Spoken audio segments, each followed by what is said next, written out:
graveyard had no mercy for the living. Isolde learned this truth as autumn rain turned the earth to drowning mud, as headstones wept with moss and age, as her grandmother's coffin descended into a darkness that felt more final than death itself. She was 17, old enough to understand loss, too young to survive it. The cemetery sprawled beyond the iron gates, like a sleeping beast. Victorian monuments crowded against newer stones, their carved angels watching with blank stone eyes. November mist clung to the ground, obscuring the boundary between earth and sky until Isolde felt suspended in a liminal space where nothing was quite real.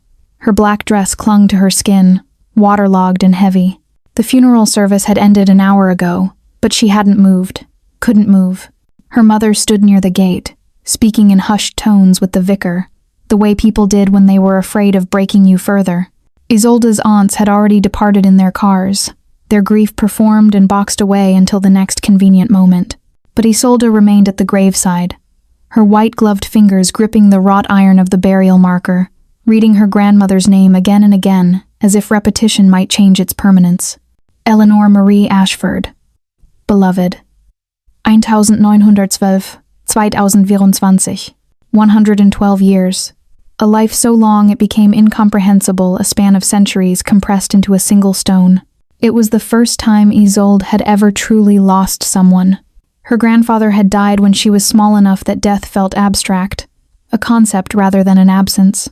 But grandmother Eleanor had been constant a fixture in her childhood, sitting in the high-backed chair by the library window, her silver hair catching afternoon light like something sacred. She had taught Isolde to read poetry, to take her tea without sugar, to believe that some mysteries were more beautiful than their solutions. The darkness holds as much beauty as the light, child, her grandmother had whispered during their last conversation, her papery hand gripping Isolde's with surprising strength. Never fear it. Those words haunted her now. A sound fractured the stillness, not quite human, not quite animal. Isolde's head lifted. The graveyard seemed to contract around her, the stones drawing closer. She turned toward the older section of the cemetery, where the Victorian tombs clustered like a second city. The mist was thicker there, roiling in patterns that didn't follow the wind. She shouldn't investigate.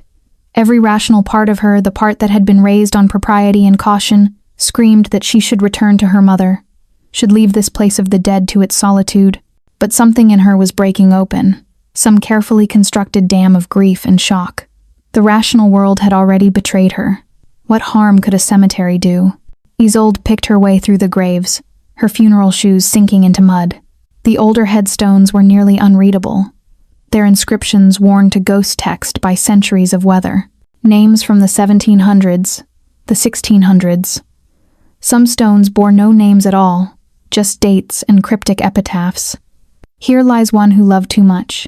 Here rests a servant of the Dark Covenant. The mist grew colder as she ventured deeper. Her breath began to fog. Her heart quickened, not with fear exactly, but with the strange electric awareness of crossing a threshold. The boundary between the graveyard she knew and this older, untended section felt almost like crossing between worlds. That was when she saw him. At first, she thought he was a statue, one of the funerary monuments that dotted the cemetery. He was draped across an above-ground tomb, his body arranged with an awful elegance against the weathered stone. But as Isolde drew closer, she realized her mistake. Statues didn't breathe. Statues didn't have skin that gleamed with an unnatural pallor in the fading light, or hair so dark it seemed to absorb the mist around it. He wasn't moving. Every instinct Isolde possessed screamed that this was wrong, that she should run. Instead, she found herself approaching slowly, as one might approach a wounded animal. He was tall, devastatingly so, with the kind of angular beauty that belonged to old paintings and darker fairy tales. His clothes were aristocratic and anachronistic, a velvet coat that might have been fashionable in some distant century, pale linen shirt torn open at the throat. There was blood, so much blood. It stained his clothes, pooled beneath him on the stone, dark and still wet in the fading daylight. The metallic scent of it filled the air, sharp and terrible. Isolde's stomach lurched. She should have run then. She should have screamed for her mother. Instead, she knelt beside him. Are you... She didn't know how to finish the question. Was he alive? Could you be alive like this, bleeding out onto a tomb? She reached for his wrist. her small, pale hand against skin that was shockingly cold, like marble that had been buried in ice. There was a pulse, barely perceptible, but there a sluggish flutter beneath her trembling fingers. His eyes opened. Isolde gasped and jerked backward, but not quickly enough. Those eyes captured her a preternatural silver gray, luminous as moonlight, and filled with a hunger so vast and ancient that her young mind could barely process it. In that gaze, she glimpsed something that was not remotely human, something that had walked the earth for centuries, something that fed on things she didn't have words for. He tried to move, his body convulsing with what looked like agony. A sound emerged from his throat, something between a gasp and a growl, raw and desperate. "Stay," his voice was shattered crystal. "Leave. You must leave." But Isolde didn't leave. Instead, she did something that would echo through the rest of her life.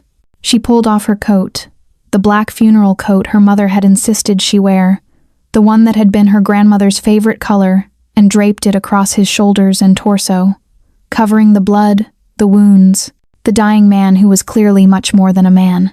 "Don't look at me," she whispered, a line from a poem her grandmother had loved. "Turn away. I am not what you think I am." His body shook. For a terrible moment, she thought he might hurt her, that her foolish mercy might invite something far worse than death. But instead, his eyes squeezed shut, as though the sight of her was itself a kind of pain. His trembling slowed. His breathing, which had been ragged and desperate, became something almost peaceful. "Child," he rasped, his voice cracking like ancient stone. "Run." Isolde heard her mother calling then, distant and increasingly urgent. The funeral director, too, searching the graveyard, their voices moving closer. She should answer. She should reveal what she'd found. Instead, she stood and walked backward, never taking her eyes from the dying man on the tomb. She didn't scream. She didn't tell them. When her mother found her at the cemetery gate, drenched and trembling, Isolde invented a fall into a ravine, a wet coat discarded in the chapel to dry. Her mother fussed and hurried her to the car, believing the shock of the funeral had made her reckless. As they drove away from the cemetery, Isolde looked back through the rain-streaked window. The mist was rolling thicker now, swallowing the graves, erasing the boundary between the living world and whatever lay beyond. She had just helped a monster survive, and, impossibly, her heart was breaking for him. Sleep became a stranger. For 3 nights, Isolde lay in her childhood bed, the same bed where her grandmother had once read her stories of knights and curses, and stared at the ceiling while her mind fractured into impossible pieces. Every time she closed her eyes, she saw him, the silver eyes, the terrible hunger, the way his body had trembled beneath her grandmother's coat like a wild thing caught in a trap. Her mother attributed the insomnia to grief. The vicar suggested sedatives. Her aunts whispered about shock and therapy, and other modern solutions to ancient pain. But Isolde knew the truth. It wasn't her grandmother's death that was keeping her awake. It was the dying man in the cemetery. On the 4th night, she dreamed. The dream came with such vivid clarity that it erased the boundary between sleeping and waking. She stood in a vast library, not her grandmother's modest collection of leather-bound volumes, but something vast and impossible, with shelves reaching toward a ceiling lost in shadow. Thousands of books crowded the shelves, their spines glinting with gold lettering, their pages exhaling the scent of age and secrets. But the library was burning. Flames crawled up the wooden shelves, consuming centuries of knowledge into ash. Isolde ran between the rows, desperately trying to save what she could, clutching books to her chest even as the heat singed her hair and blistered her skin. And then she saw him, standing in the center of the inferno, flames dancing across his pale skin without burning him. His eyes were closed, his arms were open. He was surrendering to the fire, accepting it as punishment for something she couldn't comprehend. "No!" Isolde screamed, and reached for him through the flames, her hand closing on smoke and heat. She woke, gasping, her heart thundering against her ribs. Her sheets were soaked in sweat. The dream clung to her like cobwebs, refusing to dissolve into the rational morning light filtering through her curtains. But there was something else. Something physical. Her wrist, the one she'd used to touch him, burned with a dull, persistent ache. When she turned it toward the light, she saw a pattern blooming across her skin. Not a bruise exactly, more like a mark, the outline of ancient symbols intertwined with her own veins, faintly luminescent in the early dawn. Isolde pulled her sleeve down, heart pounding. She told herself it was a stress reaction, a psychosomatic manifestation of guilt and shock. She told herself many lies that morning. By evening, the dreams had begun in earnest. Each night brought a new vision. She walked through candlelit crypts, where robed figures chanted in languages that sounded older than time itself. She stood in a grand ballroom during a masquerade, watching the vampire lord dance with a woman in crimson silk, and felt a stab of jealousy so acute it woke her gasping. She experienced flashes of memory that couldn't possibly be hers. The taste of blood on her tongue, the exquisite agony of transformation, the weight of centuries pressing down like a physical thing. And always, underneath it all, there was the pull. It was like an invisible thread connected to the center of her being, drawing tight, pulling her toward the cemetery, toward him. She could feel his presence even when she wasn't dreaming, a whisper at the edge of consciousness, a pressure behind her eyes, the ghost of a voice calling her name in a way that made her bones ache. Isolde began to make excuses to visit the cemetery. She told her mother she needed time to process her grief, to visit Eleanor's grave alone. Her mother relieved that the shock seemed to be fading, that her daughter was engaging in healthy mourning rituals encouraged it. It was a lie wrapped in truth, the most dangerous kind. The cemetery looked different in daylight, less ominous, perhaps, but also less alive. Isolde walked the familiar paths to her grandmother's grave, placed fresh flowers she'd picked from the garden, and whispered apologies she didn't entirely understand. Then, her heart racing, she ventured toward the older section. The Victorian tombs were overgrown with creeping ivy and neglect. The newer stones were weathered and pale, but these ancient markers had turned dark with time and lichen, becoming almost organic, as if the stone itself was slowly returning to earth. She moved through the rows like a woman in a trance, drawn by something deeper than conscious thought. And there, the above-ground tomb where she'd found him was empty. The stone slab was bare, unmarked by blood or struggle. There was no sign he'd ever been there at all. Isolde's breath caught. Had she imagined it? Had grief and shock conjured the entire encounter from the depths of her fractured mind? But then she saw something that made her knees weak. On the corner of the tomb, arranged with careful intention, was a single object, her grandmother's black funeral coat, folded with precision. It lay there like an offering or a marker, a sign that something real had transpired in this place between worlds. "You came back." Isolde spun. The voice was behind her, soft as smoke, and achingly familiar. He stepped from between the ancient stones as if materializing from the mist itself. But this was not the dying, broken creature she'd found bleeding on the tomb. This man was whole, dangerous, impossibly beautiful in the afternoon light that filtered through the cemetery's overhanging branches. He was tall. She'd registered that before, but standing. His height was almost overwhelming. He wore an impeccably tailored coat of deep charcoal, the kind of garment that belonged to another era, yet somehow seemed more real than anything in the modern world. His face was aristocratic, all sharp angles and shadows, with cheekbones that could cut glass and lips that had clearly done terrible things. His hair, black as a moonless night, fell in waves past his shoulders. But it was his eyes that stopped her breathing. They were the same luminous silver gray, but now they held not hunger, but something far more dangerous. Awareness, recognition, the knowledge that she had seen beyond the veil of human consciousness, into something ancient and damned. Isolde's voice came out as a whisper. "I thought you were dead." "I was." He moved closer, his footsteps making no sound on the damp earth. "Your mercy saved me, little Isolde. Your sacrifice of warmth and cloth when you should have run screaming. The gift of your fear, willingly given to a monster. How do you know my name?" "I know many things. Your dreams have been mine for 4 nights, echoing through the blood bond you created when you touched me." He stopped a few feet away, as if maintaining a careful distance. "You flooded my mind with your visions, your memories, your inexplicable kindness. I have walked through your consciousness as you have walked through mine." Isolde's knees weakened. The dreams weren't hers alone. He had been there, inside her mind, witnessing her grief and her terrible, impossible fascination with him. "What are you?" she breathed. "A curse given legs." His expression was tragic, infinitely weary. A man who loved wrongly 500 years ago and paid for it in blood and centuries. Your grandmother knew. She left instructions, knowing one day I might return to this place. She left you to understand what she never could, that sometimes mercy for the damned is the only salvation available to either party. Isolde's breath caught. Grandmother Eleanor knew about you?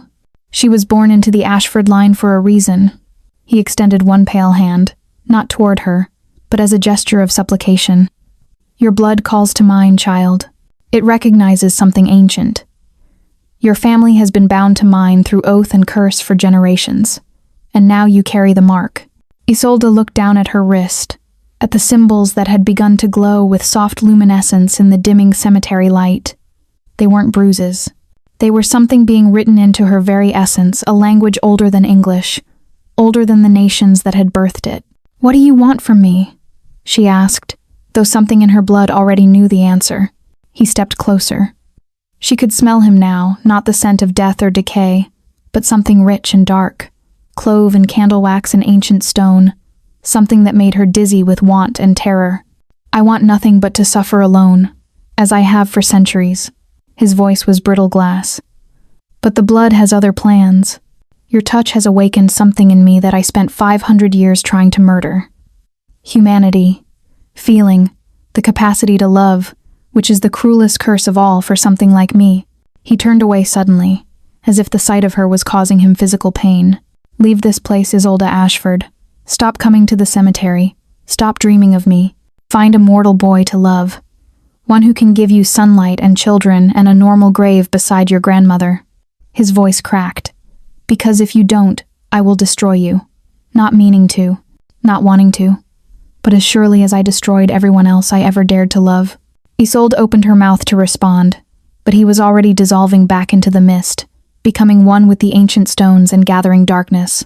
Within moments, he was gone, and she was alone in the cemetery with her grandmother's coat and the terrible knowledge that she was already lost. The thread that connected them thrummed with need and hunger and a loneliness so profound it transcended human language. And, despite his warning, she knew she would return. 2 weeks of resistance crumbled in a single night. Isolde managed to stay away from the cemetery through sheer force of will and late-night studies. She completed her university applications with mechanical precision.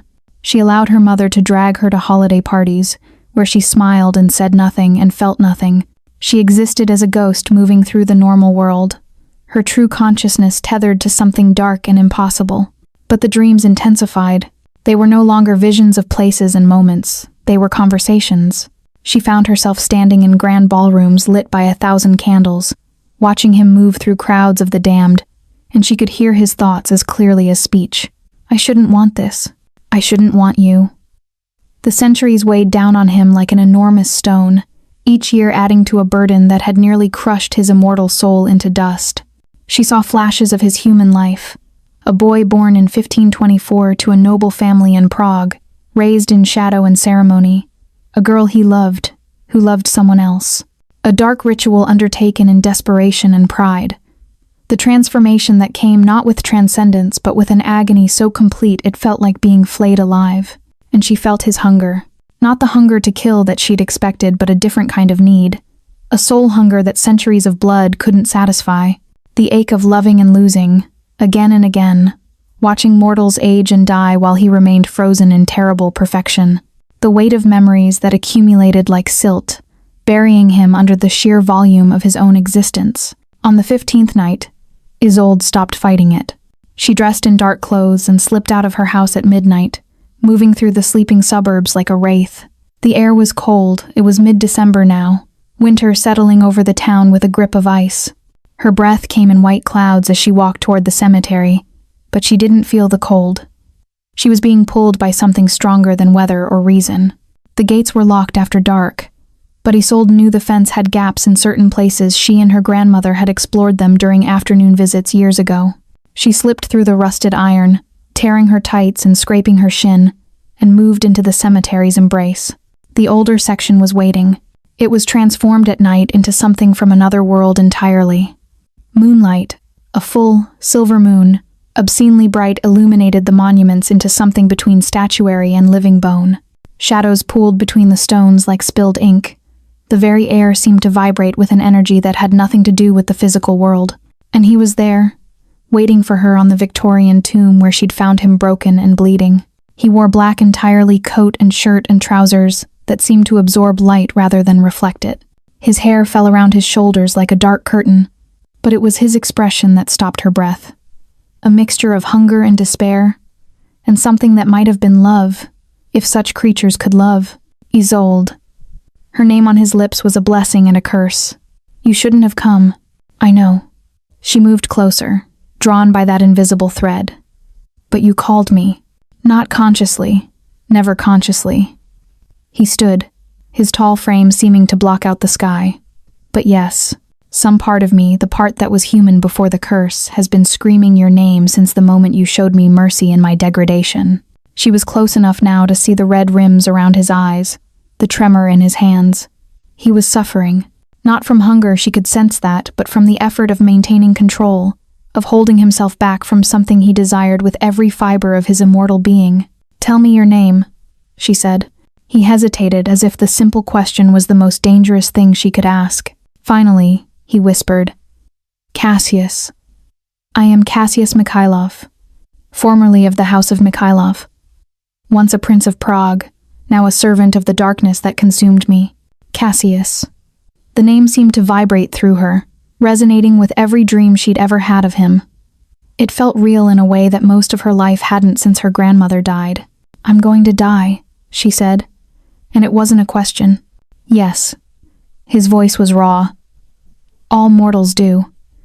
It's the single mercy the universe offers that your suffering is finite. Not like that. Isolde stepped closer, close enough to see the individual strands of silver in his eyes, to see the faint tracery of veins beneath his pale skin. The dreams. The bond.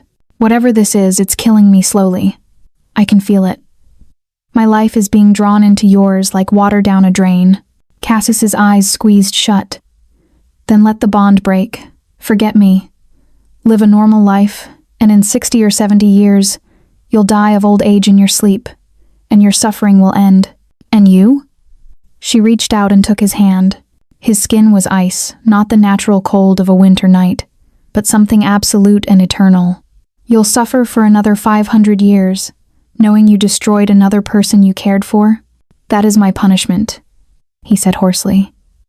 That is the covenant I made with the darkness. To endure. To be alone. To love nothing that can survive my touch. Isolde pulled his hand to her chest, placing it over her heart. She could feel it beating there, steady and mortal and finite. My grandmother knew about the curse, didn't she? She knew about you. That's why she told me never to fear the darkness. Eleanor was born into a bloodline sworn to contain me. His fingers trembled against her ribs. To ensure I didn't destroy myself or the world. She was my warden and my friend. When she died, I felt it like a knife through my chest. And then you came to the cemetery, and she was gone, and you were alive, and every curse I've ever endured suddenly felt worth it, because you existed in the world. Isolde arose on her tiptoes. His face was level with hers now, close enough to kiss, close enough that she could see the war being waged behind his ancient eyes. The hunger was there, she could feel it radiating from him like heat, but something else was stronger. Love. A twisted, tormented version of it, but love nonetheless. Kiss me, she whispered. It will kill you. Everything kills you, but you get a choice about what ends you. She reached up and touched his face with her fingertips, tracing the line of his jaw. Choose me. Whatever happens, choose me. For a moment, nothing happened. Cassius remained frozen, his hand over her heart, his face a mask of immortal anguish. Then, with a sound like a man drowning, he pulled her close and kissed her. It was not a gentle kiss. It was the kiss of someone who had been dying of thirst for 500 years and had finally found water. His lips were cold, but his hunger was a furnace. Isolde felt him pulling at her, not her blood, not yet, but something deeper. Her warmth, her youth, the finite spark of her mortal life. The mark on her wrist burned like a star. When he pulled away, she was gasping, her heart racing so fast she thought it might burst through her ribs. There was a taste of copper in her mouth, blood, but not hers, his blood. "Now you carry me inside you," he said, his voice transformed into something raw and wild. "My blood in your mouth, my hunger in your veins. The bond is complete, and you will never be free of me." Isolde smiled through tears she didn't remember shedding. "Good. I don't want to be free. I want to be damned alongside you." In the moonlit cemetery, surrounded by the graves of the long dead, something shifted in the fundamental architecture of the world. A mortal girl had kissed an immortal curse, and the balance between life and death, light and shadow, forever and never, had been irreversibly altered. From that moment forward, Isolde Ashford belonged to Cassius Mikhailov in a way that transcended ownership or love or any mortal concept, and he, in turn, belonged to her. The vampire point of view section. A moment in Cassius's eternity. For 500 years, I have tasted nothing but the ash of existence. Blood sustained my body, but not my soul. I became a creature of habit and hunger, rising at dusk, hunting through city streets, drinking deeply and feeling nothing, sleeping in crypts and hidden places where daylight could not find me. My curse was complete. Immortal life without meaning, sensation without joy, endless time that stretched before me like an ocean of gray, until she touched me. When Isolde placed her small hand on my wrist in that moment of dying, something in the locked chambers of my heart began to thaw. Her warmth was unbearable. Her mercy was agony. I wanted to pull away, to flee back into the darkness, where I was safe in my solitude. But her hand was an anchor, and I was drowning, and she was the first true thing I had touched in half a millennium. Her blood calls to mine like a prayer I thought I'd forgotten how to speak. It sings to the human I was before the curse, the boy who loved poetry and believed in transcendence, before I learned that transcendence is just another word for damnation. When I kissed her in that cemetery, I felt the curse crack. Not break, I am too steeped in darkness for freedom, but crack, allowing something new to grow through the fissures. Hope, possibility, the terrible, beautiful idea that perhaps I wasn't meant to suffer alone forever. But I will not let her walk this path blindly. She must understand what she has bound herself to. The following week, Cassius taught her to see the world differently. He came to her dreams with purpose now, and through those visions, he showed her the architecture of the curse, the binding ceremonies that had created his immortality, the covens that still hunted him across the centuries. The rules that governed vampire existence, ancient laws older than nations, written in blood and upheld by councils of the damned. By day, Isolde moved through her normal life, like an actress playing a role. She went to school. She had lunch with friends who seemed to exist in a different dimension of reality. She smiled and spoke, and performed the rituals of adolescence. But every sunset, her awareness shifted. Her heartbeat became a clock counting down. And when darkness fell completely, she went to the cemetery. Cassius was waiting. He taught her the language of symbols. The marks that covered her wrist were a blood bond, an ancient declaration of attachment. He showed her how to sense the hunger in her own body, recognizing it as something that existed between human appetite and vampire predation. It was worse, in some ways, the need for something she could never fully satisfy, the ache of incomplete transformation. On December 22nd, in an abandoned cathedral on the edge of the city, he took her to the next step. The cathedral had been deconsecrated decades ago. Now it stood empty, its stained glass windows dark and blind, its altar stripped of holy objects. But Cassius had restored it, or rather, he had transformed it into something new. Candles burned in elaborate candelabras. The stone floor was marked with symbols in silver paint. The air itself seemed to shimmer with intention. "What is this?" Isolde asked, moving through the space like a ghost. "A sanctuary," Cassius said. He wore his pale linen shirt open at the throat, and she could see the blue-white tracery of veins beneath his skin. Neutral ground where the old rules don't apply, where I can do what comes next without fear of the covens hunting me. What comes next? He gestured to the center of the space, where a silver chalice sat waiting. The blood vow. If you're truly willing to bind yourself to me, truly willing to accept what I am, and what this bond means, then we make it official. You drink my blood, and I taste yours. The connection deepens. You'll become something between mortal and damned, neither alive nor dead, but suspended in a twilight state that is mine and mine alone.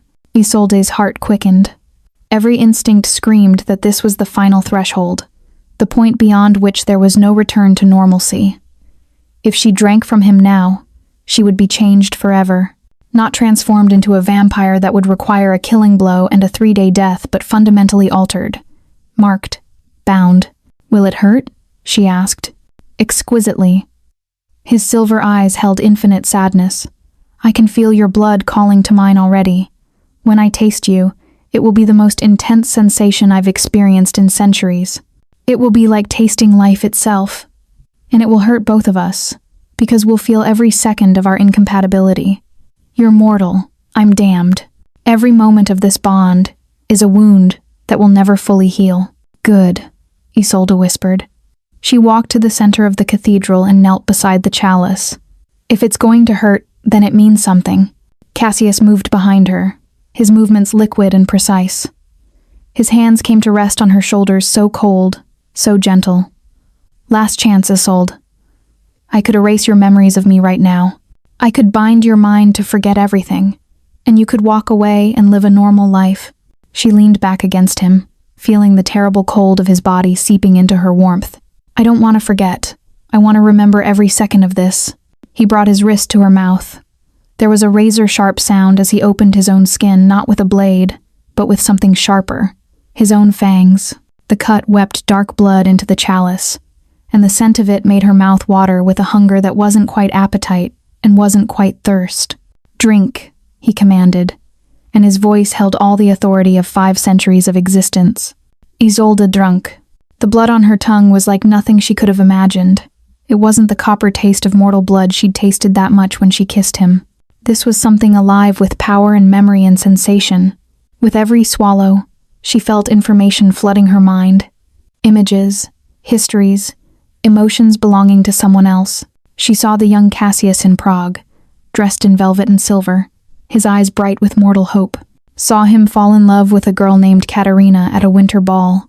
Watched his hopeful face turn to ash when she chose someone else. Watched him in the basement of a monastery, surrounded by robed figures chanting in Latin. Felt the ritual pouring through him like molten lead, the sting of fangs descending, the hunger waking, the terrible knowledge that he would live forever, and everyone he loved would die. She experienced the blur of centuries: Paris, London, Vienna, Moscow, cities rising and falling, wars passing like fever dreams. The constant search for something to fill the void in his chest. The lovers he'd taken and lost. The hunters who'd pursued him. The narrow escapes and hollow victories. And underneath it all, the loneliness. An ache so profound it made her mortal heart want to break. When she pulled away, she was weeping. Now, Cassius whispered, his voice rough with need. Let me know you. He turned her to face him, and his eyes had transformed completely. The pupils had expanded until there was barely any white visible, just endless silver depths.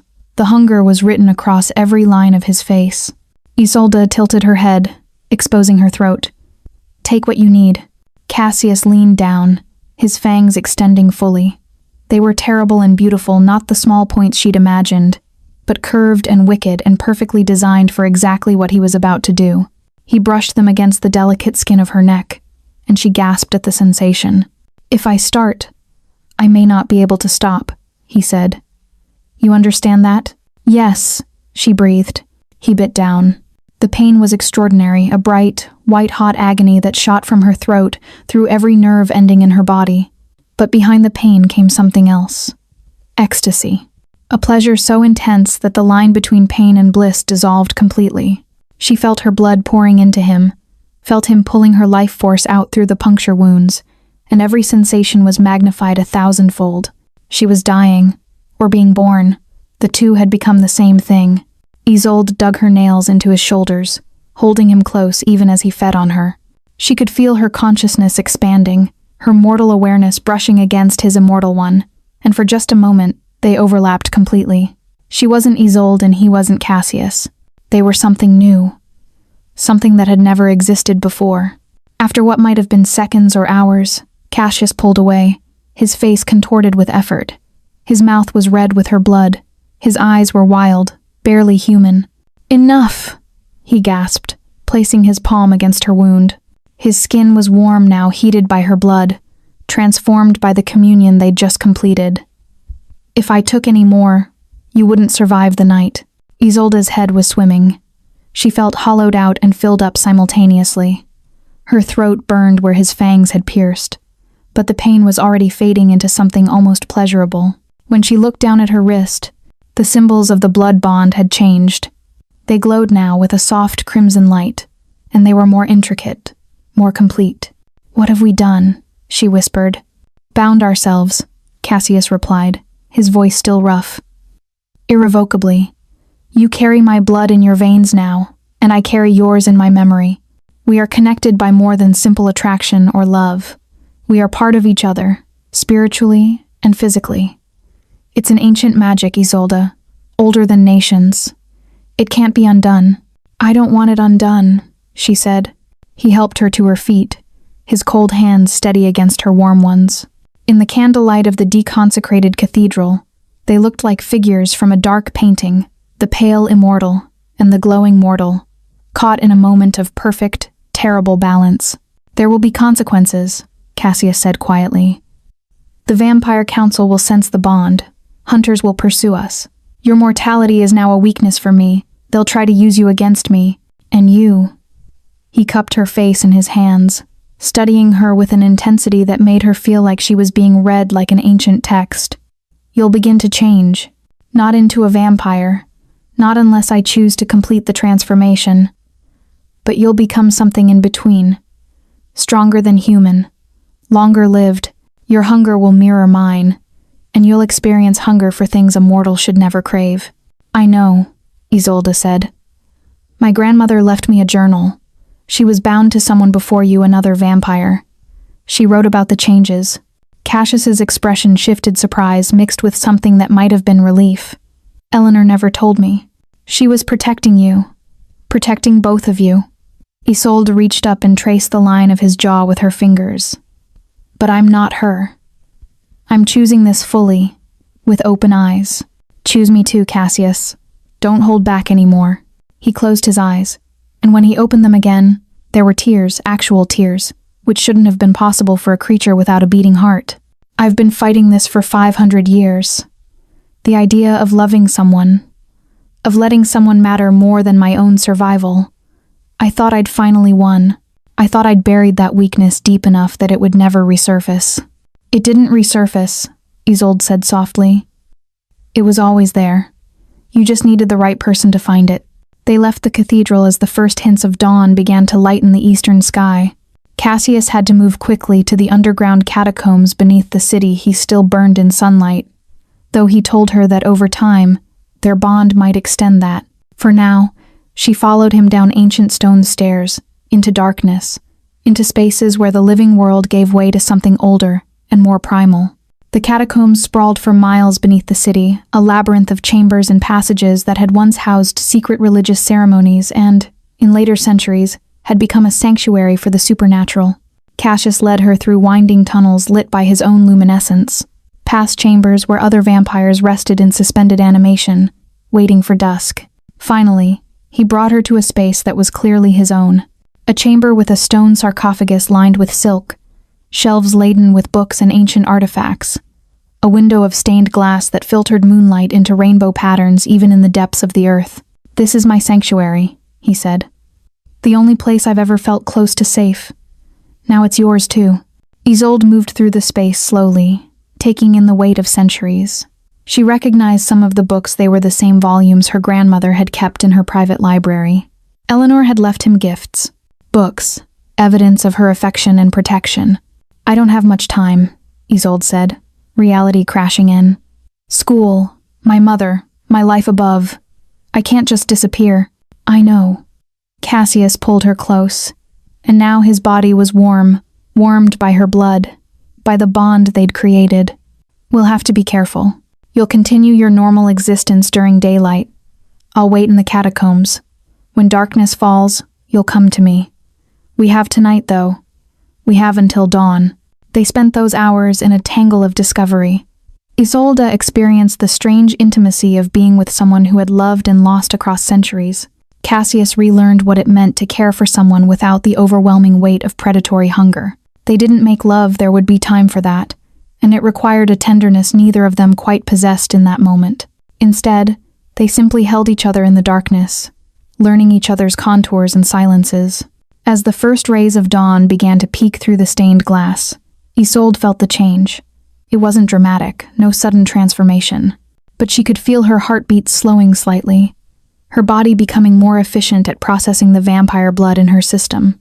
She could sense Cassius's presence even when she wasn't looking at him, a constant awareness like an extra sense. "When will I see you again?" she asked as he walked her back toward the surface. "Tonight. Come to the cemetery at midnight. We'll figure out how to make this work." He kissed her forehead. "I love you, Isolde. I don't have the right to, and I swore I never would, but it's done now. You've somehow found a way to love the damned, and I am eternally grateful and eternally terrified." "Don't be terrified," she said. "Be here. That's all I need." The blood vow changed everything and nothing. On the surface, Isolde's life appeared unchanged. She went to school. She came home. She did homework and helped her mother and attended Christmas parties where relatives asked about her college plans. But underneath that veneer of normalcy, she was becoming someone new. Her perception shifted in subtle ways. Colors were brighter. Sounds had texture and depth. The scent of blood became a presence she could detect on people, the warm copper of mortal veins, announcing itself to her like a song. At first, it was overwhelming. By the third day, she could almost ignore it. Almost. The hunger was what surprised her most. It wasn't a desire to feed, she was still fundamentally human, still repulsed by the idea of drinking from living veins. But there was a craving, deep in her marrow, for something she couldn't name. It was satisfied when Cassius fed her small quantities of his own blood, just enough to keep the hunger at bay. The fact that she craved him, specifically, his blood over any other vampires, told her the bond was working exactly as it should. Deeper than the physical changes were the memories. Her grandmother's journal had arrived on Christmas morning, delivered by the mail with no return address. Though Isolde knew who had sent it. It was bound in black leather, and when she opened it, Eleanor's handwriting bloomed across the pages like ghosts, learning to write again.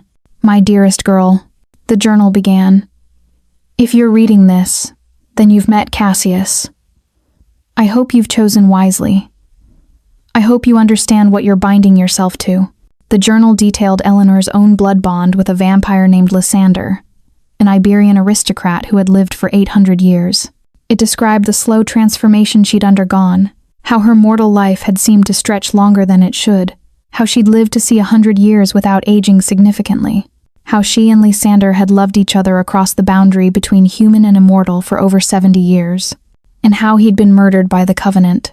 The Covenant, Eleanor explained, was the governing body of the vampire world, an ancient council of the oldest and most powerful vampires that enforced the laws of immortal existence. They had strict rules about human-vampire bonds. Blood vows were forbidden because they created hybrids mortals with extended lifespans and heightened abilities who posed a threat to vampire supremacy. Eleanor had hidden Lysander for decades, using her family's status and Eleanor's own growing magical abilities, gifts that had manifested after the blood vow to keep him hidden from the Covenant's hunters. But eventually, they'd been found. Lysander had been executed by the Covenant's enforcers. Eleanor had survived only because she was human enough that they deemed her a victim rather than an accomplice. But she had made a vow that day. Every generation, she would protect the vampire who inherited Cassius's curse. She would pass on the knowledge and the power needed to keep him safe. And when the time was right, she would pass the burden to her granddaughter. "Isolde, I'm sorry I couldn't tell you while I lived. The Covenant has watchers everywhere, and knowledge itself is a weapon. But now you know. You are bound to Cassius Mikhailov by blood and fate. You are the guardian of a cursed soul, and you are the heir to gifts that your bloodline has carried for generations." Eleanor's final entry was dated just 2 weeks before her death. "I won't live to see you fully awakened, my dear girl, but I know you will be magnificent. You have your father's strength and your mother's kindness, and something deeper, the magic of the Ashford line. which has always been drawn to darkness and transformation. Cassius is broken in ways that decades of healing couldn't fix. But you might be the key to breaking his curse entirely. Not through transformation or love alone, but through choice. He must choose to accept his own humanity, even in damnation. And you must choose to stand beside him while he does it. Love him well. Protect him fiercely. And when the covenant comes, and they will come, remember that the greatest weapon we have is the truth of what we are together. Isolde read those final entries with her heart breaking. Her grandmother had known she was dying, had known that Isolde would find Cassius, had orchestrated everything so carefully that it appeared coincidental. That night, she confronted him. "Why didn't you tell me?" she demanded, standing in the shadows of the cemetery. Cassius had emerged from the mist like always, but this time she was angry. "That my grandmother died protecting you? That I'm not just some random girl you happen to fall in love with, but part of some ancient arrangement?" Cassius's expression darkened. For a moment, she could see the predator beneath the aristocratic veneer. Then it softened into infinite sadness. "Because Eleanor forbade it," he said quietly. "She made me swear, on the blood bond we shared, that I would let you come to me freely, without the weight of her legacy or her choices. She wanted you to love me for what I am, not for what you'd been born to protect. And do I?" Isolde challenged. "Love you for what you are? I don't know." He reached for her, but she stepped back. "But I hope you will, because I love you. Not because of ancient vows or family obligation or magical bonds, but because you're extraordinary. Because you took one look at a dying monster in a cemetery and chose compassion over self-preservation." Isolde's anger cracked. She let him pull her close, let his cold body press against her warmth. "Tell me everything. Everything Eleanor didn't write down. Everything the Covenant will want me to know." So Cassius told her the history. 500 years ago, vampirism wasn't a curse but a gift, a ritual undergone voluntarily by those seeking immortal life. But the ritual was performed by a sect that had made a terrible mistake. They had bound the magic too tightly, creating a curse instead of a blessing. The immortality was real, but it came with a price. A hunger for blood that grew stronger with each passing year, a sensitivity to sunlight that grew more acute, a gradual loss of human emotion that would eventually leave them as empty shells. Cassius had been one of the first to undergo the ritual. He'd been 17 years old, a younger son with no future and a heart full of romantic ideals about eternal life. The transformation had been agony. The hunger had arrived almost immediately, and the emptiness had started to creep in within the first decade. Over 500 years, he'd learned to manage the hunger, to drink just enough to survive without becoming a monster. He'd developed systems and rituals. He'd built libraries of knowledge and philosophy, trying to fill the void with understanding. But nothing truly worked. The emptiness was his constant companion.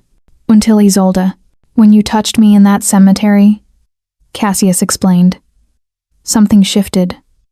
Your touch brought back sensation I'd forgotten how to feel. Your blood, when I finally tasted it, it was like the reverse of my curse. Where I am cold and empty, you are warm and full of feeling. When I drink from you, I can almost remember what it was like to be human." "Is that why the bond works?" Isolde asked. "Because I'm an antidote? Perhaps. Or perhaps your grandmother knew something about bloodlines that we don't. The Ashfords have always had magic, not vampire magic, but something older. A connection to transformation and threshold spaces." He ran his fingers through her hair. "You might be the only one who could ever fully bridge the gap between mortal and immortal." "What happens now?" Isolde asked. "Eleanor's journal mentioned the Covenant hunting you. If they know about the blood vow, they will hunt us," Cassius confirmed. "The Covenant has been searching for ways to create hybrid warriors for centuries. A human with vampire blood, but a mortal conscience would be powerful. A weapon that could move in daylight, that wouldn't have the vampire's hunger and predatory nature. They'll want to capture you, study you, possibly force you to turn fully." "Can I turn fully?" The question came out smaller than she intended. "Yes, but you'd lose part of yourself in the process. Becoming a full vampire requires killing the human inside you, letting it die so the hunger can completely consume your consciousness. You'd gain immortality and power, but you'd lose the very thing that makes you valuable to me. Your humanity, your capacity for choice and change." Isolde pressed her forehead against his chest, listening to the non-heartbeat beneath his ribs. So we run. We can try. But the Covenant has members across the world. We'd never truly be safe. Then we don't run. Isolde pulled back to look at him. We fight. Cassius's silver eyes widened. Isolde, you have me now, she said, and the certainty in her voice surprised them both. You have my blood, my bond, my love. My grandmother left me magic and knowledge I haven't even begun to explore. And we have each other. That's more than you've had in 500 years. It will be dangerous, he warned. Everything worth having is dangerous, Isolde replied. My grandmother knew that. That's why she protected you. That's why she made sure I'd find you. We're not the first to love across this divide, and we won't be the last. But maybe, we could be the first to survive it. For the first time in 5 centuries, Cassius allowed himself to believe in something like hope. The transformation came in pieces. Isolde began to notice changes she couldn't hide from her own mother. Her skin took on a luminescence not unhealthy, but noticeable. A kind of internal glow that seemed to increase on nights when she'd fed on Cassius's blood. Her eyes, when the light hit them right, reflected like a cat's eyes, silver bright and slightly too aware. The symbols on her wrist, which had been barely visible even to her, became increasingly pronounced, a constellation of ancient marks that couldn't be mistaken for a tattoo or birthmark. It was her mother who forced the confrontation. She came into Isolde's room on New Year's Eve, almost exactly a month after the funeral, and found her daughter staring at her wrist in the mirror, watching the blood bond symbols pulse with rhythm, almost separate from her heartbeat. Isolde. Her mother's voice was carefully controlled, the way it got when she was about to say something difficult. I need you to tell me the truth. Are you using drugs? Isolde's first instinct was to lie, but she was tired of lying. No, Mama. Then what is happening to you? Her mother moved closer, reaching out to turn Isolde's wrist toward the light. These marks, this glow to your skin. You've lost weight, but you're stronger than before. Your eyes are different, and you're gone nearly every night, coming home just before dawn, smelling like earth, and something I can't identify. Isolde made a decision. Her mother deserved the truth, not all of it, but enough. I'm in love with someone very different from what you'd expect. Her mother's expression shifted from worry to something worse, disappointment. That boy from the cemetery? The one you mentioned after the funeral? How did you— I'm your mother, Isolde. I notice things. She sat down on the edge of the bed, her shoulders sagging. I knew your grandmother was keeping something from me. She had that journal, the one she kept locked in her study, and she always seemed so relieved when you came home after visiting the cemetery. Like she was waiting for you to find something or someone. Isolde's heart was pounding. Mama, I can explain. Can you? Her mother looked up at her with eyes that held decades of unspoken knowledge. Because I've been reading Eleanor's journals since she died. The ones you probably didn't find. The ones hidden in the false bottom of her desk. And they talk about curses and blood bonds and a man named Cassius, who Eleanor has been protecting for 73 years. All the air left Isolde's lungs. Mama, is he a vampire, Isolde? The bluntness of the question, asked in her mother's practical tone, was almost comical. But Isolde saw no judgment in her mother's face, only a kind of resigned understanding. Yes, Isolde whispered. Her mother nodded slowly. And are you becoming one? No. It's more complicated than that. I'm bonded to him through blood, but I'm not being transformed. I'm something in between. Her mother stood and began pacing the small room, processing. How long have you known? Since the funeral. Since I found him bleeding in the cemetery. And Eleanor knew you would find him. Yes. Her mother stopped pacing and looked at her daughter with an intensity that made Isolde realize she'd underestimated how much Eleanor's daughter had absorbed of the family's magical heritage. Then she had a reason. Eleanor was many things, but reckless wasn't one of them. If she arranged for you to find this vampire, she had a purpose. Isolde explained everything, then the blood vow, the covenant, Eleanor's history with Lysander, the danger that was coming. Her mother listened without interrupting, her face growing more grave with each revelation. When Isolde finished, her mother sat in silence for a long time.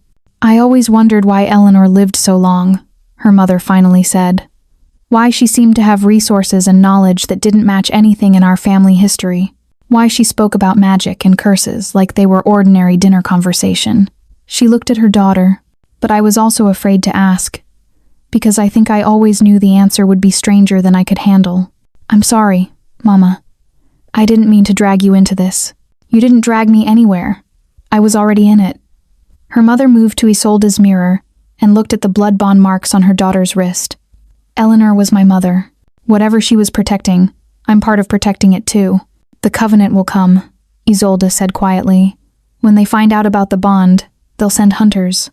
Then we prepare, her mother said, with a matter-of-factness that made Isolde realize she was Eleanor's child in more ways than just blood. Show me how to access your grandmother's journals. Show me what magic Eleanor was trying to teach you, and introduce me to this Cassius.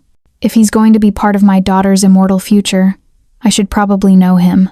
That night, for the first time, Cassius came above ground, while Isolde's mother was awake and aware of his presence. Isolde brought him to the house just after midnight. She'd warned him what to expect, but nothing could have truly prepared him for the reality of standing in a normal suburban living room, trying not to loom dangerously while her mother served him tea he couldn't drink and offered him a seat on her comfortable sofa. Her mother regarded him the way she might regard a piece of art in a museum, with careful study and evident appreciation. You're younger than I expected, she finally said. Eleanor mentioned you were cursed 500 years ago, but you look perhaps 30. The curse halts aging at the moment of transformation, Cassius said carefully. He was uncomfortable. Isolde could see it in the stiffness of his shoulders, but he was also trying. I was 17 when I underwent the ritual. I have looked approximately 30 for 500 years. And my daughter? Her mother asked. What will she look like in 50 years? In 100? That depends on how deeply the bond takes hold, Cassius replied. Eleanor developed slowly. By the time she was 80, she appeared perhaps 40. By 110, she appeared barely older than Isolde appears now. If Isolde follows a similar path, she could live for centuries. Her mother finished. She nodded slowly, processing. Eleanor gave up her entire mortal existence for this. She gave up its brevity, Cassius corrected gently, but she never complained. She told me once that she would have chosen this life 1,000 times over, that loving someone worth the sacrifice makes the sacrifice holy rather than tragic. Her mother looked at her daughter. Is that how you feel? Isolde met Cassius's silver eyes. Yes, I know it's only been a month, and I know I'm young and maybe not thinking clearly, but yes, he's worth any sacrifice. All right then, her mother said, standing. We need to prepare. Eleanor's journals mention a way to shield this house from the Covenant's magical surveillance. We'll set that up tonight. And we need to learn more about this blood bond. Eleanor wrote about abilities you might develop, magic that comes from being between the worlds. If the Covenant is coming, we need to make sure you can defend yourself. Your mother is remarkable, Cassius said later, as he and Isolde sat in the old Victorian library, where Eleanor had spent so much of her life. Moonlight filtered through the windows, and Isolde had curled against his side on the reading chair. She's my grandmother's daughter, Isolde replied. Which means she's braver and more stubborn than most people.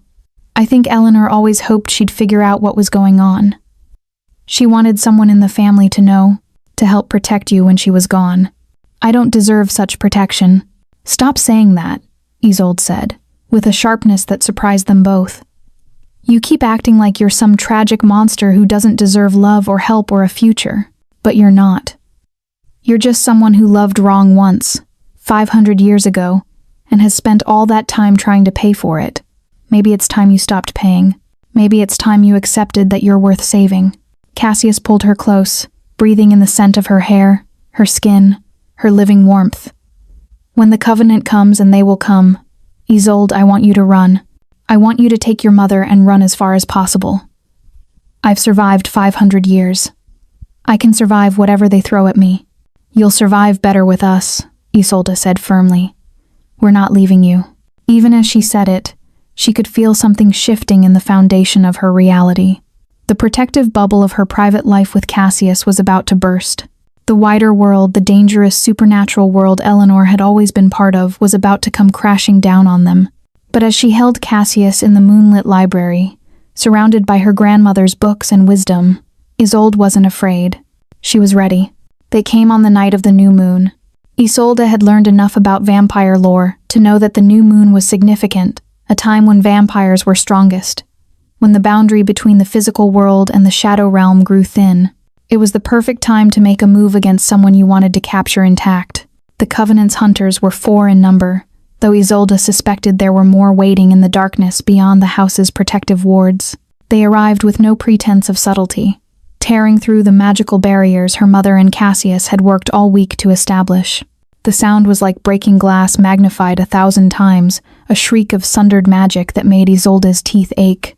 She was waiting in the front room when they burst through the doors. They moved with inhuman speed. Each hunter was a vampire of considerable age and power, their movements liquid and precise. The one leading them was a woman with silver hair and eyes that held the weight of 3 centuries. She wore black armor that seemed woven from shadow itself, and when she smiled, her fangs glinted like knives. "Isolde Ashford," the woman said. Her voice was like velvet dragged across broken glass. "I am Seraphine, enforcer of the Covenant. You are in violation of the ancient laws. Blood bonds with mortals are forbidden. We have come to collect you for trial." "I'm not going anywhere," Isolde said, and was surprised by how steady her voice sounded. "You have no choice, child." Seraphine gestured to the hunters beside her, and they moved toward Isolde with predatory grace. That was when Cassius emerged from the shadows. He had been waiting, Isolde realized, in the spaces between walls, in the darkness that predated light itself.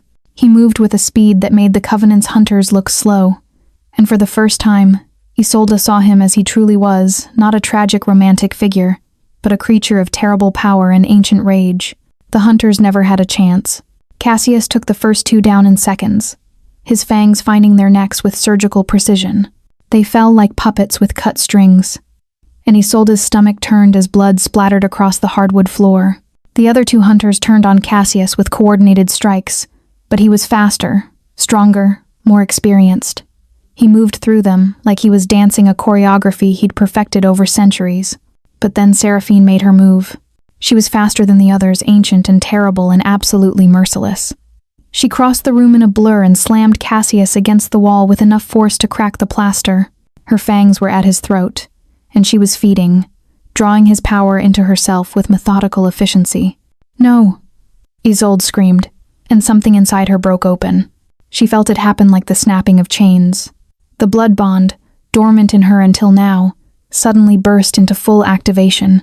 The symbols on her wrist blazed with crimson light, and power flooded through her ancient magic that had been passed down through her family line for generations, waiting for the right moment to awaken. Isolde's eyes turned completely silver. She moved without thinking, her body obeying instincts she didn't know she possessed. She grabbed Seraphine and tore her away from Cassius with strength no mortal girl should possess. The enforcer snarled and turned on Isolde, but this time, Isolde was ready. She could see the magic now, written in the air like luminous threads. She could see the dark threads that bound Seraphine to the Covenant, the ancient curses that gave her power, the hunger that drove her. And Isolde could also see the weak points. She wove together threads of her own magic, warm light mixed with Cassius's cold darkness, and she threw them at Seraphine like a net. The enforcer shrieked as the combined magic wrapped around her, burning where Isolde's living warmth met Seraphine's undead cold. "Tell the Covenant," Isolde said, and her voice carried harmonics that were part her own, part Cassius's ancient growl, that Isolde Ashford of the House of Ashford is claiming blood right. "We challenge the law." Seraphine, bleeding and diminished by the loss of the other hunters, had no choice. She vanished into shadow, leaving only the promise of her return. The silence that followed was absolute. Isolde fell to her knees, all the magic draining out of her at once. Cassius was beside her instantly, pulling her into his arms, checking her for wounds she hadn't known she'd sustained. Her dress was torn and bloodied, but most of the blood wasn't hers. "What did you do?" Cassius whispered. "Isolde, what was that magic?" "I don't know," she gasped, "but I think my grandmother left it dormant in the bond, waiting for the moment I'd need it. Magic that only activates when someone I love is in danger." Her mother appeared in the doorway, pale but unharmed. She'd hidden in the reinforced basement during the attack, just as they'd planned. The hunters? Neutralized, Cassius said grimly. But there will be more. The Covenant doesn't tolerate challenges. Then we'll go to them, Isolde said, sitting up even though every nerve in her body screamed for rest. We'll go to their trial. We'll show them that this bond isn't an abomination. We'll show them that love is stronger than law. Isolde, her mother said gently, that's incredibly naive. Maybe, Isolde agreed. But Eleanor didn't hide from them for 70 years just to have us cower in this house. She taught you, Mama, and she marked you with her protection. We have power they don't understand. We have magic born from love rather than hunger. We have something the Covenant lost centuries ago. Hope. Cassius looked at her with an expression she couldn't quite read. Pride, maybe. Fear. Desperate. Impossible love. If we do this, he said quietly, there's no turning back. The trial will be public. The Covenant will see you. They'll know what you are, what we are together. Every vampire on the planet will know that there's a way to bind a mortal to immortal love. Good, Isolde said fiercely. Let them know. Maybe Eleanor wasn't the only one protecting someone. Maybe there are others like us, hiding, suffering, waiting for someone to stand up and say that love across impossible boundaries isn't a crime. Her mother squeezed her shoulder. Eleanor would be proud of you. Eleanor would tell me I'm being reckless and foolish, Isolde corrected. But she smiled. But she'd do it anyway, because that's who we are, Ashfords. We love dangerously. We protect fiercely. We don't accept the world as it's given to us. She turned to Cassius. When is the trial? 3 nights from now, he said slowly. At the Midnight Cathedral, the oldest vampire sanctuary on this continent.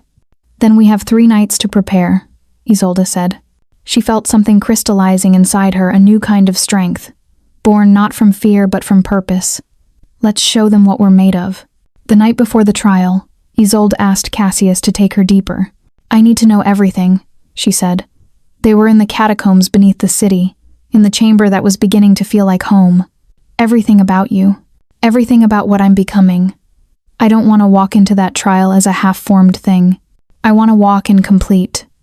Cassius was quiet for a long moment. Complete means transformation. Isolde, true binding. The kind that changes you irrevocably. Then let's be irrevocable, she said.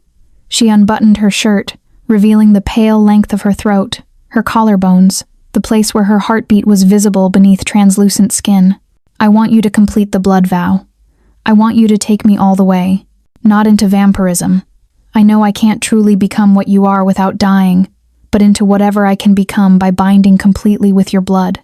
If I do this, Cassius said, and his voice was shaking, you'll be connected to me in ways that transcend death. If I die, then we die together, Isolde said simply.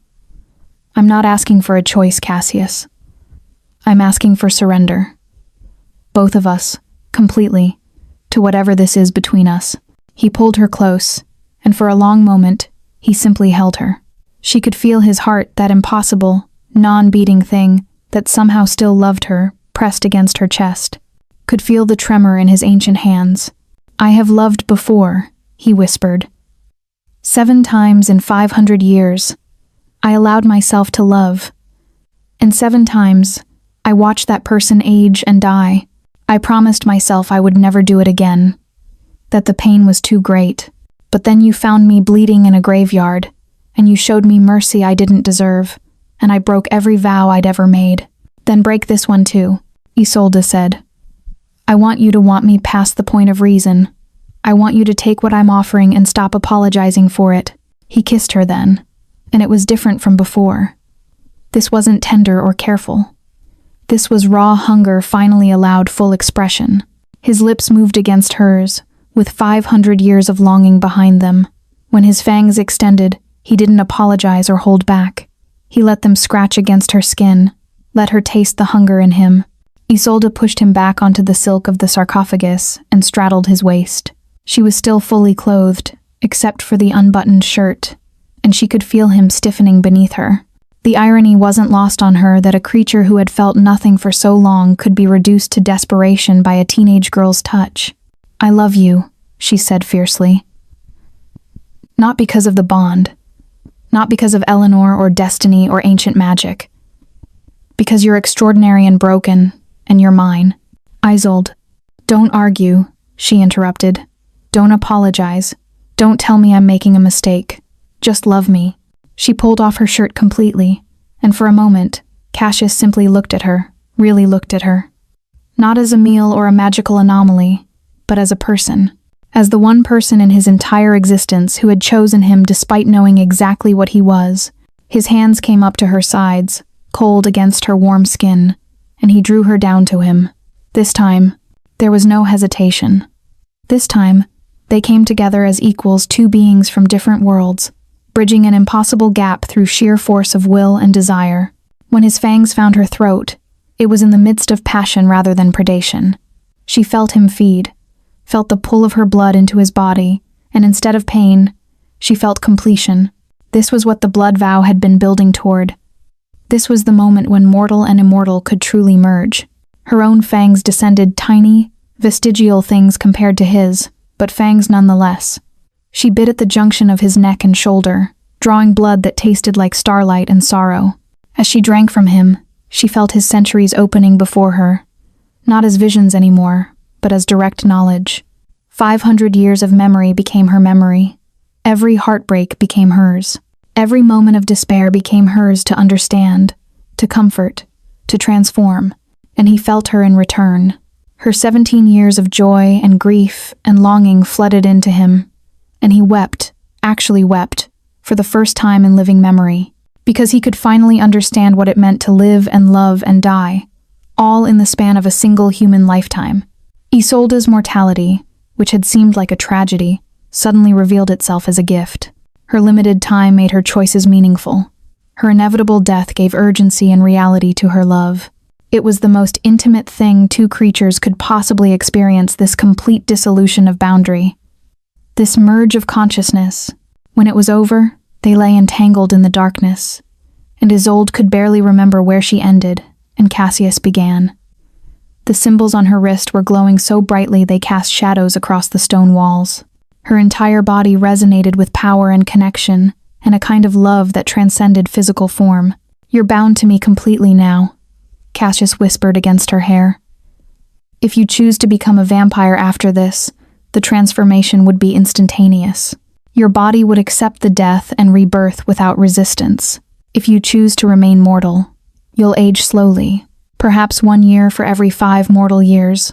You'll live for perhaps 2 centuries before old age finally claims you. In that time, I will be with you, and after you die, I will spend eternity honoring your memory. I don't want to be a vampire, Isolde said. She could feel the truth of it resonating through her newly expanded consciousness. This is enough. Being between, being yours, being loved by something ancient and terrible and beautiful. I want to live my mortal life with full intensity, knowing exactly how much time I have. I want to make every moment count because I understand, on a bone-deep level now, what it means to be finite. My love, Cassius said, and the endearment seemed to contain multitudes. They stayed in the catacombs until dawn approached, wrapped in each other, and in the aftermath of that complete binding. When the first light began to filter down through the stone, they made their way back to the surface. Isolde's mother was waiting in the library, and when she saw her daughter's expression, something in her face shifted.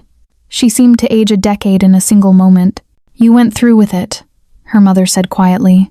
Yes. And Eleanor is gone. Her mother sat down heavily. She could feel it the moment when the protective magic Eleanor had woven through the family line finalized its purpose. Eleanor had been a bridge between the mortal and immortal worlds.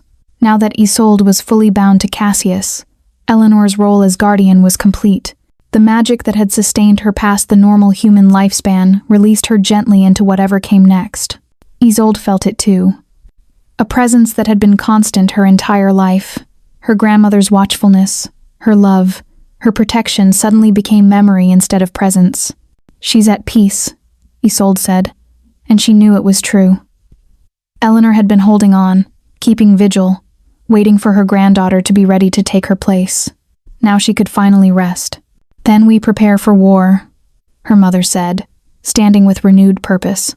Because the Covenant is going to throw everything at you, and we're going to make them understand that love, real love, the kind that transcends species and time, is the most powerful magic that exists. The Midnight Cathedral was older than history. It stood in a space that didn't quite exist in the normal world, accessible only through gateways that the Covenant maintained. When Cassius led Isolde and her mother through the final gate, they stepped into a space where stone and shadow merged, where the air itself seemed to vibrate with ancient power. The cathedral rose before them like a monument to damnation. Gothic spires reached toward a sky that was perpetually starless, and the walls were carved from obsidian that gleamed like blood.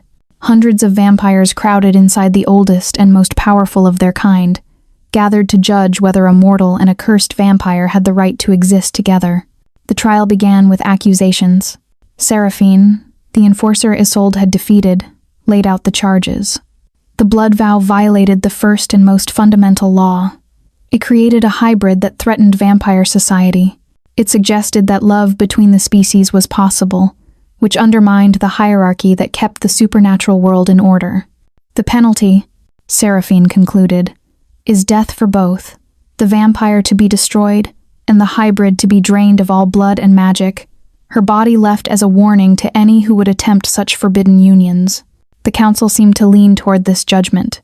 Isolde could feel the weight of centuries pressing down on her. These were creatures older than nations, more powerful than anything mortal. They had no reason to show her mercy. To them, she was an aberration, a mistake. Then Isolde stood to speak. She had prepared nothing, rehearsed no words, but as she walked to the center of the cathedral, with all eyes upon her, the words came naturally spoken with the authority of someone who understood the weight of what she was saying. "I stand before you as someone born mortal," she began. "I have lived 17 years in a world of sunlight and quick heartbeats and finite time. That world told me that I should fear vampires, that I should see you as monsters and predators. That love with someone like Cassius was impossible. And yet..." One of the council members, an ancient vampire with eyes like polished silver, leaned forward. "Yet," Isolde continued, "my grandmother loved exactly as I do. She loved Lysander for 73 years. She protected him even when it meant keeping secrets from everyone she knew. She did this not from magic or compulsion, but from choice, from love. And she died," another council member said coldly, "betrayed by her own mortality. She died knowing that what she had was real," Isolde said fiercely. "Not eternal, but real. Isn't that what you've lost in your immortality? The ability to make moments matter because you have endless moments? You can feed on blood forever, but you've forgotten how to truly live." "Careful, child," Seraphine hissed. But Isolde wasn't done. She felt Cassius's presence in her mind, his memories, his pain, his desperate hope that this might actually work. She drew on that connection and spoke directly to the hearts of these ancient creatures. "I came here expecting to fight you," she said. "Expecting you to be the monsters everyone warned me about. And I found instead that you're just lonely. That you've lived so long that you've forgotten what it means to connect with another being on a level deeper than predator and prey. You made laws against love because you were afraid of what love reveals about yourselves, that you're still human underneath all the power and time and blood." The cathedral erupted in whispers and hisses. One of the council members, older than the others, with eyes that held the weight of 2,000 years, raised his hand for silence. When he spoke, his voice carried absolute authority. "I am Mikkel, the first of the council. I have watched vampirism for 2 millennia, and I have seen empires rise and fall. I have also witnessed the power of the love you describe. I loved once, 500 years ago, much as your grandmother loved. I too thought it impossible to bridge the gap between mortal and immortal." He stood, and the entire cathedral fell silent. "But I was wrong," Mikkel continued. "The gap is not unbridgeable. It merely requires someone brave enough to stand between the two worlds and refuse to let go. This girl child, this mortal who came to a trial prepared to die for her love, has shown more courage than any immortal I have encountered in 2,000 years." "You would overturn the law?" Seraphine demanded. "I would evolve it," Mikkel said. He looked directly at Isolde, and his ancient eyes held something like approval. "The law against blood bonds was written by those who feared what they did not understand. But understanding requires experience, and perhaps it is time for that experience. However, he turned to address the full council. If we allow this, we establish precedent. We open doors that can never be fully closed. Every vampire who reads about this trial will dream of what it means to love beyond the hunger. Some will attempt similar bonds, and many will fail, and the failures will be catastrophic. Then let them fail, Isolde said quietly. Let them choose and live or choose and die, but don't make that choice illegal. Don't forbid love. Michael smiled, a terrible, ancient expression that contained the weight of centuries. Very well, I vote to accept the blood bond as legitimate. To declare that love between mortal and immortal, when freely chosen by both parties, is not a crime, but a covenant of a higher order. But, he turned back to Isolde, you must understand what this means. You will become a target. Every power, every faction, every creature that fears what you represent will try to use you or destroy you. Your mortality will make you vulnerable. Your love for Cassius will be weaponized against him. I already understand that, Isolde said. And I choose it anyway. The council voted. The decision was not unanimous. Seraphine and 3 others voted against, but the majority sided with Michael. The law was overturned. The blood bond became legal. Cassius was waiting at the edge of the cathedral when Isolde emerged from the council chamber. He pulled her into his arms without speaking, and she could feel the shock and gratitude and desperate love radiating from him. We did it, she whispered. Eleanor would be incredibly pleased with you, a familiar voice said from the shadows. Isolde spun around. Her grandmother was standing there, pale and shimmering like a ghost, but absolutely present. Not fully alive, but not entirely departed either. Caught between worlds, the way she had been in life. Grandmother. Eleanor smiled, and it held all the love and pride that a lifetime could accumulate. I couldn't leave until I knew, she said, until I could be certain you were truly safe. You were remarkable in there, Isolde. You spoke from the heart, in a way that moved creatures who haven't felt genuine emotion in centuries. How are you here? Isolde asked, reaching out, but her hands passed through Eleanor's luminous form. Vampire magic isn't the only kind, Eleanor said. I left you something in addition to my journals and my teachings. A binding spell that let me remain tethered to this world as a guardian spirit. Now that you're safe, now that the Covenant has recognized your love as legitimate, I can finally let go. I can move beyond. No, Isolde said fiercely. I'm not ready for you to go. Yes, you are, Eleanor said gently. You're ready to live your life. To make your own choices. To love without fear of judgment or interference. That's all I ever wanted for you. Eleanor turned to Cassius, and her expression softened further. Take care of her. Not because you have to, but because you want to. Love her as fully and completely as she loves you.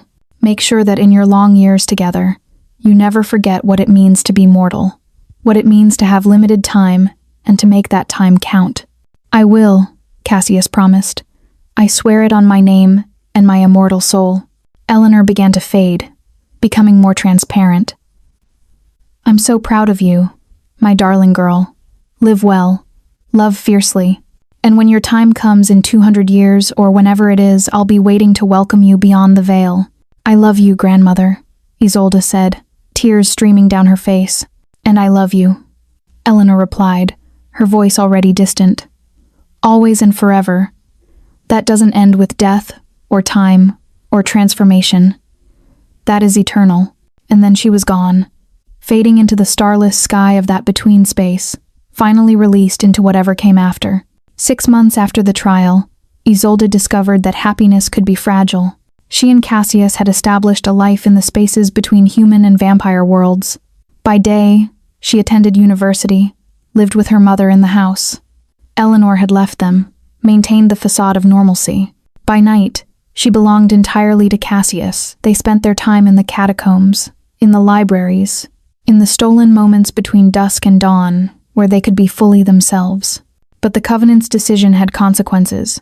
Seraphine, furious at the overturning of ancient law, had begun to gather allies.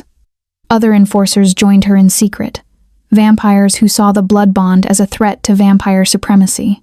They formed a splinter faction called the Purity Creatures, dedicated to preserving the ancient ways and eliminating any hybrid abominations. The attack came on the summer solstice. Isolde was alone in the library when they came Seraphine and a dozen hunters, all wearing the obsidian armor of the purity. They moved through the house like a toxin, their presence tainting every space Eleanor had ever protected. Isolde ran. She ran toward the catacombs, toward Cassius, toward the only shelter she'd ever truly known. But they were faster than she expected. She made it 3 blocks before Seraphine caught her, slamming her against an alley wall with enough force to crack stone. "Your love makes you weak," Seraphine snarled, her fangs descending. "In a few moments, Cassius will feel your death through your bond. The pain will be exquisite, and when he comes for me in his rage, I'll be ready. I'll finish what should have been done at that trial." Isolde struggled, but she was only half vampire in terms of physical power. Seraphine was ancient and strong and absolutely certain of victory. That was when Isolde felt Cassius reach through their bond. Their connection was so complete now that she could feel him miles away, in the catacombs, immediately sensing the moment of her capture through their blood link. And what she felt was not the helpless rage Seraphine expected. It was something far more dangerous. Purpose. "Hold on," his voice echoed through her mind. "I'm coming."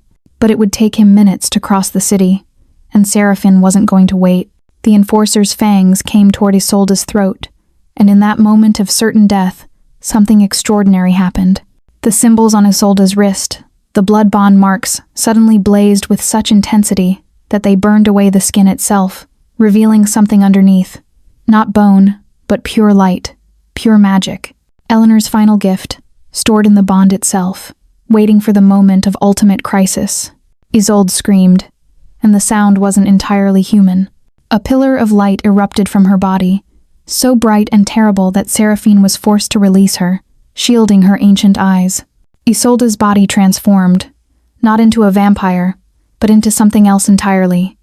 A being of pure energy and will, suspended between life and death, mortal and immortal. In that transformed state, Isolde could see everything. She could see the magical threads that bound Seraphine to the Covenant, could see the dark hunger that drove her, the fear of change that made her cling so desperately to ancient law, could see the small core of humanity that still existed in the Enforcer's ancient heart, and she chose mercy. Instead of destroying Seraphine, Isolde wove the light around her in a binding, not painful, but transformative. She showed Seraphine what Eleanor and Cassius had found, that love was possible, that change wasn't death, that happiness could exist, even in darkness. When the light faded, Isolde collapsed, her mortal form reasserting itself. Cassius was there before she hit the ground. He appeared in that dark alley like a ghost made flesh, his silver eyes wild with terror and rage. He gathered her into his arms, checking frantically for wounds that would indicate death. "I'm alive," Isolde whispered. "But that took everything Eleanor left in the bond. We can't do that again." "We don't need to," Cassius said. He looked toward Seraphine, who was on her knees, weeping, actually weeping tears that looked like blood. The Enforcer's armor had cracked, and through the cracks, something like compassion was visible. "What did you do to me?" Seraphine asked, her ancient voice shaking. "I showed you the truth," Isolde said gently, even though she was barely conscious. "You were already changing, already questioning. You just needed to see what change could look like." Seraphine struggled to her feet, and for a moment, Isolde thought she might attack again. Instead, the Enforcer turned away. "I will tell the council what happened here," she said quietly. "I will tell them that the hybrid is beyond our reach, that perhaps the old ways were wrong." She vanished into shadow, leaving behind only the promise that the Purity's war was not yet over, but that Seraphine herself was no longer their ally. Cassius carried Isolde back to the catacombs, where her mother was waiting. The blood bond between them had sent signals of the danger, and she'd prepared a place of healing. As Isolde lay recovering from the transformation, a process that took 3 days of deep sleep and unconsciousness, Cassius kept vigil. He sat beside her, holding her hand, remembering everything that had brought them to this point. The girl in the graveyard with a black coat, the kiss that had awakened him from 500 years of half-life, the trial where she'd spoken truth to power, the moments of intimacy where they'd merged so completely that he could no longer tell where his consciousness ended and hers began. He had been prepared to suffer alone forever, had accepted his damnation as permanent and unchanging, but Isolde had shown him that darkness could be transformed by the light of genuine love, that 500 years of pain could be redeemed by a single moment of mutual understanding. When Isolde awoke on the 4th day, her eyes were different. Still silver in the dim light, but with an awareness in them that suggested she had truly become something new. Not a vampire, not merely human, but a perfect synthesis, a creature born from love that transcended the boundaries between worlds. "How do you feel?" Cassius asked. "Like I died and was reborn," Isolde said. She sat up slowly, her mother bringing water and warm broth. "What happened with Seraphine?" "She's gone," Cassius said. "I don't know where, but she's no longer an enemy." That display of power of mercy disguised as power, it changed her. It changed everything. Isolde nodded slowly. She could feel it in the spaces of her consciousness, the ripples moving through the vampire world. Word of what she'd done would spread. Some would see her as a threat. Others would see her as a new kind of hope. "What now?" her mother asked. Isolde looked at Cassius, and a smile spread across her face. "Now we live. We love. We make every moment matter because we understand, both of us, that time is the greatest gift. He has eternity to appreciate my finite years, and I have the awareness of my own mortality to make every second with him count." She took Cassius's hand and brought it to her heart, where that heart still beat, still finite, still mortal, still wholly hers. "I don't need forever. I just need this." 197 years later, in a world that had transformed beyond recognition, Isolde Ashford sat in the same library where it had all begun. She was ancient by mortal standards, her body had aged slowly over the centuries, and now she appeared to be a woman in her late 70s. But her eyes held the clarity and depth of someone who had lived multiple lifetimes. Her hair, once dark as midnight, was now silver, shot through with threads of the old black. She moved carefully, as all creatures do who have learned to respect the weight of years. Cassius was beside her, looking precisely as he had on the day they'd met. Timeless, eternal, utterly devoted. The world had changed dramatically around them. The covenant had evolved, largely due to the precedent Isolde and Cassius had set. Blood bonds were still rare, the risk was too great for most, but they were no longer illegal. There were perhaps 100 hybrid couples in the world, each navigating their own unique balance between mortality and immortality.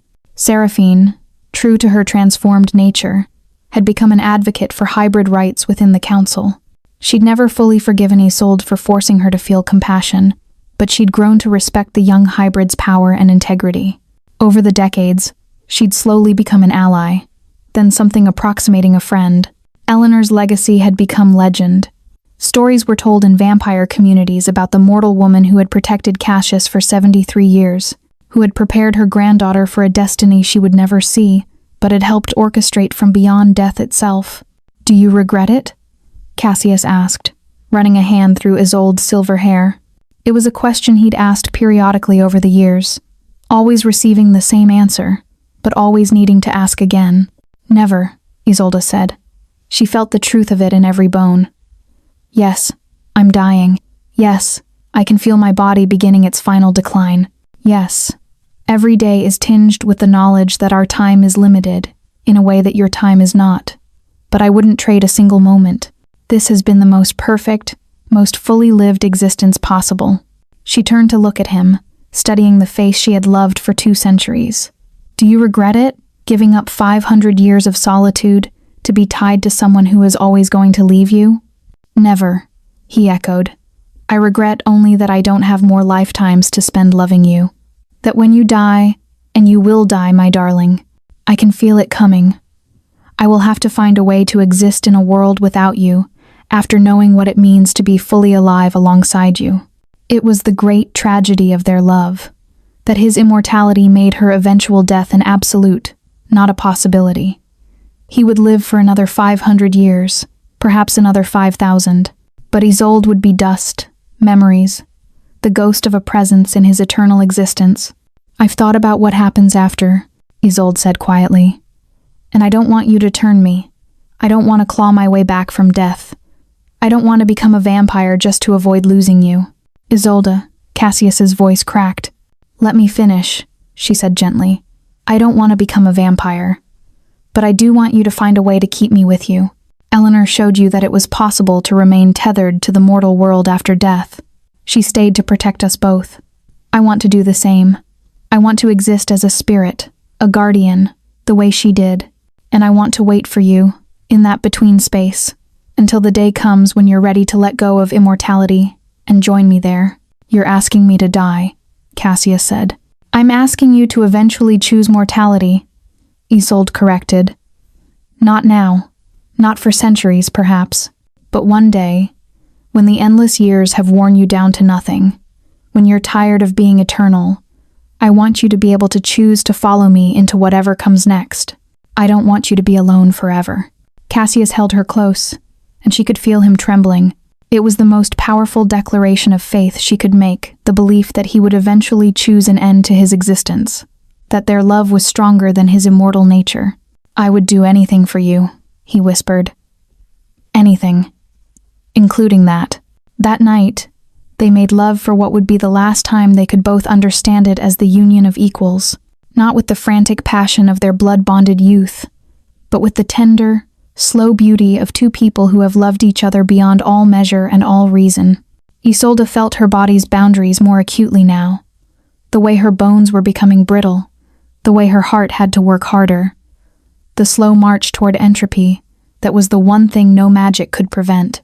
But intertwined with Cassius, she felt as close to complete as it was possible to be. When dawn came, they didn't part. Instead, Isolde remained in his arms, listening to the world wake around them, feeling the sunlight on her face through the library windows. She had learned, over 200 years, to live between shadow and light, to exist in both the mortal world and the immortal one, to be a bridge between them, not fully belonging to either, but belonging completely to someone who needed a bridge to stay connected to his own humanity. Tell me again about the day you found me, Cassius whispered as her breathing slowed. I was broken, Isolde said, her voice already drowsy. My grandmother had just died, and I was adrift in grief. And I found you broken in a different way, bleeding out on a tomb. And I realized that sometimes the greatest gift you can give another person isn't fixing them, but standing with them in their darkness, not trying to make them whole, but accepting them completely. You saved me, Cassius said. We saved each other, Isolde corrected. And it was true. They had been two broken things that, when brought together, had created something whole. Not despite their brokenness, but because of it. Isolde's breathing deepened. Cassius held her as she drifted into what would be her final mortal sleep. And in that sleep, she dreamed of Eleanor waiting for her at the threshold between worlds, dreamed of her grandmother's arms opening to welcome her home, dreamed of the endless sky and the starless night, where love transcended time and mortality. In the morning, when Cassius finally had to let her go, he did so gently. He held her hand as it grew cold, watched her final breath leave her body, and felt the moment when her consciousness began to transform not into undeath, but into something higher, something that existed between the worlds, eternal in a different way than his own eternity. And as her spirit rose, he heard Eleanor's voice. Take care of my granddaughter. Teach her how to be a guardian spirit, and know that one day in your own time, in your own way, you will follow us both. I will, Cassius promised. I love her beyond death, beyond time. That is eternal. Isolde's spirit settled into the space between worlds, right beside Eleanor. Together, the two women watched over Cassius and over the growing legacy of their love. They watched as other hybrid couples found each other and dared to bind their lives across impossible boundaries. They watched as the world evolved to accept that love could exist in many forms, and that some loves were worth the cost of mortality, just as some lives were worth the sacrifice of eternity. And Cassius, the cursed vampire prince who had thought himself beyond redemption, lived on. He lived with the memory of perfect love. He lived with the certainty that one day, perhaps in 100 years or 1,000, he would choose to follow Isolde into that twilight realm and finally, after an eternity of suffering, find true peace. For now, he kept her grave tended in the old cemetery. He kept her journals safe. He told their story to anyone brave enough to listen, so that others would know. The heart that loves genuinely, truly, completely, without reservation, is the strongest magic that exists. And that magic is stronger than curse, stronger than time, stronger even than death. It is eternal,